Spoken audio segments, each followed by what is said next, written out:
வணக்கம் மக்களே. இந்த வீடியோல நம்ம ஒரு சோகமான செய்தி தான் பார்க்க போறோம். கடந்த சில மாதங்களாகவே பார்த்தீங்கன்னா நடிகர் தனுஷ் என்னுடைய மகன் தான் தொடரப்பட்ட வழக்கு மிகப்பெரிய ஒரு தமிழ் சினிமாவில் மிகப்பெரிய ஒரு பரபரப்பை ஏற்படுத்தியிருந்தது. அந்த வழக்கு தொடர்ந்த தம்பதியினாக தந்தை பார்த்தீங்கன்னா திடீரென மரணம் அடைந்து போன செய்தி ஒட்டுமொத்த திரையுலகையும் அதிர்ச்சியடை வைத்துள்ளது. வாங்க அவர் எப்படி இறந்து போனாரு, எதற்காக, என்ன செய்துன்னு இந்த வீடியோல முழுமையாக பார்த்து தெரிஞ்சுக்கலாம். அதுக்கு முன்னாடி நம்ம சேனலை ஃபர்ஸ்ட் டைம் பார்க்குறீங்கன்னா சப்ஸ்கிரைப் பண்ணாதவங்க எல்லாம் சப்ஸ்கிரைப் பண்ணிக்கோங்க. பெல் பட்டன் சிம்பல் அமைக்கி நம்ம சேனலோட நோட்டிஃபிகேஷனை எனபிள் பண்ணிக்கோங்க.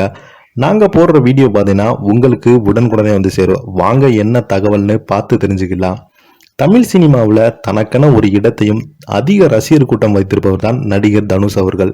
இவர் ஆரம்ப காலகட்டத்தில இருந்து இவர் பார்த்தீங்கன்னா துள்ளுவதோ இளமை என்ற திரைப்படத்தின் மூலம் தமிழ் சினிமாவில் தனது அண்ணனால அறிமுகப்படுத்தினாரு. அதுக்கப்புறம் இவருடைய விடாமுயற்சினால பார்த்தீங்கன்னா தொடர்ந்து நிறைய திரைப்படங்கள் நடிச்சு தனக்கான ஒரு ரசிகர் கூட்டத்தை உருவாக்கியுள்ளார் நடிகர் தனுஷ் அவர்கள். தமிழ் சினிமாவில் பார்த்தீங்கன்னா தொடர்ந்து இவருடைய திரைப்படங்களுக்கு ஒரு நல்ல வரவேற்பு கிடைத்தது. அசுரன், வடசென்னை, வெற்றிமாறனுடைய இவங்க கூட்டணி வந்தாலே ரசிகர்கள் எல்லாமே கொண்டாடி தீபாங்க. அந்த அளவுக்கு இவங்க இருவருமே சேர்ந்தாலே அந்த திரைப்படம் கண்டிப்பாக வெற்றி 100% உறுதி என்ற ரசிகர்கள் எல்லாமே எதிர்பார்ப்பாங்க. அப்படி இவர் அசுரன் திரைப்படத்திற்காக கடைசியாக இவர் நேஷனல் அவார்டு வாங்கினாரு. இந்த திரைப்படத்தை தொடர்ந்து இவர் அதிக திரைப்படங்கள்ல கவனம் செலுத்திட்டு வந்தாரு. இதுக்குள்ளே பாத்தீங்கன்னா கடந்த ஒரு வருடமாக இவர் என்னுடைய மகன்தான் என்று ஒரு தம்பதியினர்கள் உச்சநீதிமன்றத்துல வழக்கு தொடர்ந்தாங்க. இந்த வழக்கு பார்த்தீங்கன்னா தமிழ் சினிமாவில் மிகப்பெரிய ஒரு பரபரப்பையும் தாக்கத்தை ஏற்படுத்தியது. என்னடா ஒரு முன்னணி நடிகர் தன்னுடைய மகன் என்று சொல்லி வராங்களே அப்படின்னு ரசிகர்கள் எல்லாமே கொஞ்சம் ஆடி போனாங்க. இவரை உற்று நோக்குனாங்க. இப்ப பாத்தீங்கன்னா இவர் வழக்கு தொடர்ந்தவர் திடீரென மரணம் அடைந்த செய்தி ஒட்டுமொத்த அனைவருக்குமே ரொம்பவே எதிர்பார்க்க அளவுக்கு இவருடைய மரணம் இருந்து வருகிறது. சோகம். தனுஷ் தனது மகன் என வழக்கு தொடர்ந்தவர் திடீரென மரணம். மதுரை மாவட்டம் மேலூரை சேர்ந்த கதிரேசன், வயது 70. இவரது மனைவியின் பெயர் மீனாட்சி.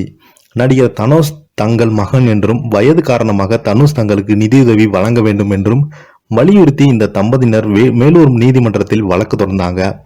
அந்த தகவல் தான் பொய்யானது என்று நடிகர் தனுஷ் அவர்கள் கூறினாங்க. இந்த வழக்கை தள்ளுபடி செய்ய கோரி நடிகர் தனுஷ் அவர்கள் மதுரை உயர் நீதிமன்றத்தில் மனு தாக்கல் செய்தாங்க. இது தொடர்பாக கதிரேசன் தொடர்ந்த வழக்கை மதுரை உயர் நீதிமன்றம் சமீபத்தில் தள்ளுபடி செய்தது. உடல்நலக்குறைவால் பாதிக்கப்பட்ட கதிரேசன் அரசு மருத்துவமனையில் மருத்துவ சிகிச்சைக்காக அனுமதிக்கப்பட்டார்.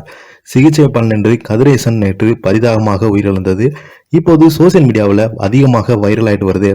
இதை பத்தி நீங்க என்ன நினைக்கிறீங்க? கீழே உள்ள கமெண்ட் பாக்ஸ்ல மறக்காம பதிவிடுங்க. இந்த வீடியோ உங்களுக்கு பிடிச்சிருந்தால் லைக் பண்ணுங்க, ஷேர் பண்ணுங்க, கமெண்ட் பண்ணுங்க. நன்றி, வணக்கம்.